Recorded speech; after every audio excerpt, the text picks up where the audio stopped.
রাজধানী ঢাকার ফার্মগেট এলাকায় বিআরটিসি দোতলা একটি বাস এলিভেটেড এক্সপ্রেসওয়ে র্যাম্পের নিচে ঢুকে গেছে। সেখানে একটি পিলারের সঙ্গে ধাক্কা খায় বাসটি।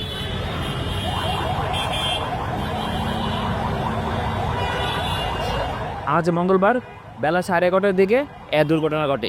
এতে বাসের উপর অংশ বিধ্বস্ত হয়েছে। একজন সামান্য আহত হয়েছে বলে জানিয়েছে পুলিশ। বাসটি এলিভেটেড এক্সপ্রেসওয়ের র্যাম্পের নিচে ঢুকে গেছে এমন একাধিক ভিডিও সামাজিক যোগাযোগ মাধ্যমে ছড়িয়ে পড়েছে। ঘটনার প্রত্যক্ষদর্শী ট্রাফিক অ্যালার্টে জানান, ধাক্কার ফলে বাসটির সামনের অংশ ক্ষতিগ্রস্ত হয়। ওই সময় বাসের সামনের সিটে একজন যাত্রী বসা ছিলেন, তবে তিনি সামান্য আহত হয়েছে বলে জানিয়েছে পুলিশ। এছাড়া ধাক্কা লাগায় পিলারও কিছুটা ক্ষতিগ্রস্ত হয়েছে।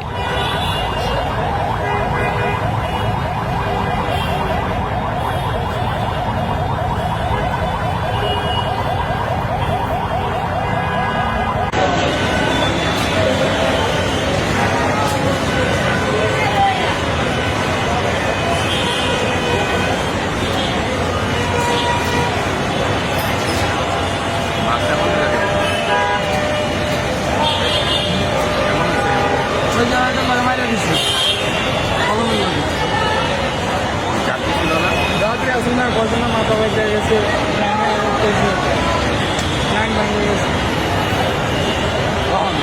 এই কিছু বলেছি।